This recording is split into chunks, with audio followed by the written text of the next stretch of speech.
जब बुढ़ापा का समय आता है तो विचार करते हैं, जैसे हम पहले दौड़ लेते थे, जैसे हम पहले चल लेते थे, आज उस प्रकार से दौड़ क्यों नहीं पाते? अरे भाई, यदि पैरों के द्वारा दौड़ा जाता था तो पैर तो अभी भी है ना, पैर तो अभी भी है। जिन हाथों पर हमें अत्यधिक अभिमान था, बल पर गर्व था, वो हाथ तो आज भी है ना। पर वस्तुतः धीरे धीरे यह शरीर क्षीण क्यों होने लगता है? शरीर चलता तभी है जब इस शरीर में शक्ति होती, और शक्ति बिना परांबा जगदम्बा के मिल नहीं सकती। यदि इस शरीर में शक्ति नहीं है तो हम एक पल चल नहीं सकते।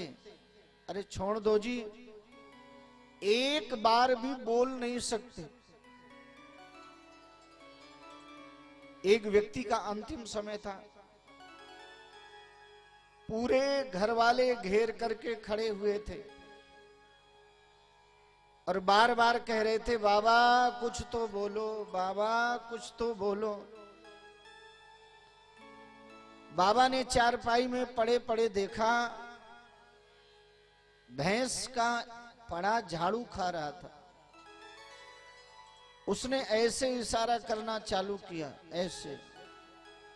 बेटों ने सोचा ये कुछ बताना चाहते हैं। जीवन भर जो इन्होंने कमा करके रखा है, लगता है उसके विषय में कुछ बात करना चाहते हैं। डॉक्टर साहब को लेकर के आए, डॉक्टर साहब ऐसा इंजेक्शन लगाओ कि बस एक बार हमारे पिताजी बोल दें। डॉक्टर साहब ने कहा 1 लाख रुपया लगेगा।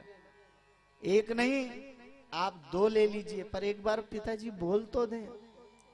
और मालूम है, जैसे ही डॉक्टर ने इंजेक्शन लगाया और पिताजी बोले भी तो क्या बोले, पिताजी जोर से बोले, अरे मूर्खो, अभी तो मैं जिंदा हूं, मेरे आंखों के सामने ये भैंस का पड़ा झाड़ू खा रहा है, और यदि मैं मर गया तो फिर घर का क्या होगा? बोलो जय श्री कृष्ण। जय श्री कृष्ण। यही होता है कि नहीं?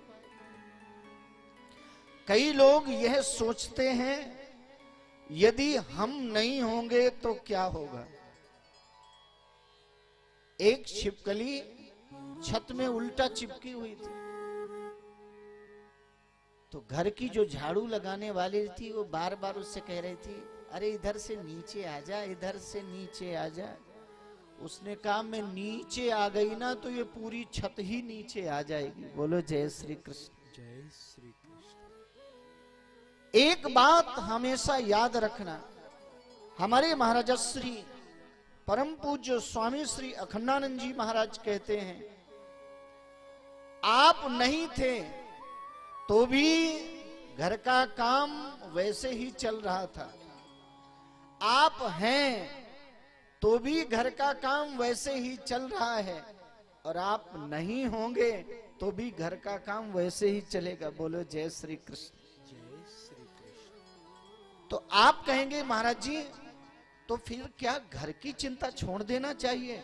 नहीं, घर की चिंता नहीं छोड़ना चाहिए, अपने कर्तव्यों को कभी नहीं छोड़ना चाहिए। हमारे महाराज श्री कहते हैं, घर में रहो तो उपयोगी बन के रहो। जब तक आपका शरीर चलता है उससे कुछ ना कुछ काम लेते रहो, शरीर का स्वभाव है। आप काम करना छोड़ देंगे तो एक दिन यह शरीर भी धीरे धीरे निष्क्रिय हो जाएगा। इसलिए गृहस्थ में सबसे ज्यादा आनंदित रहने का एक ही सूत्र है, घर में रहो, उपयोगी बन के रहो। हमारे महाराज श्री कहते हैं, दुनिया में 2 व्यक्ति सबसे ज्यादा दुखी रहते हैं, एक है आलसी और दूसरा है अभिमानी। दोनों का जन्म आ से ही हुआ है। बोलो जय श्री कृष्ण। जय श्री कृष्ण। हमारे भारत में सोचने वालों की कमी नहीं है। आप जिस घर में जाएंगे 2-4 सोचने वाले आपको अपने आप मिल जाएंगे, और ऐसा सोचते हैं आप नहीं सोच सकते। पापा आपने क्या किया, 1-2 ठो गाड़ी खरीद दी है, घर कर दिए।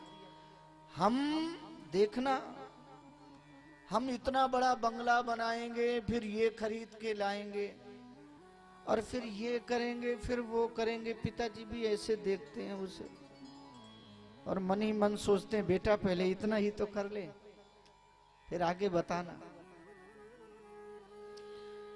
तो पहला सूत्र हमारे महाराज जी का है, आलसी मत बनो। और दूसरा सूत्र है, निरभिमानी रहो। स्वाभिमान जीवन में होना ठीक है, पर अभिमान नहीं होना चाहिए।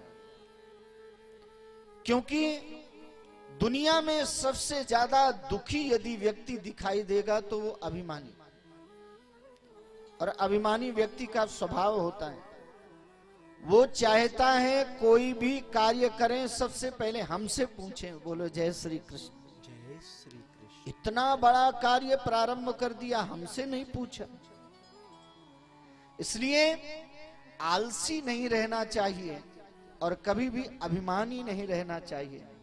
और तभी तो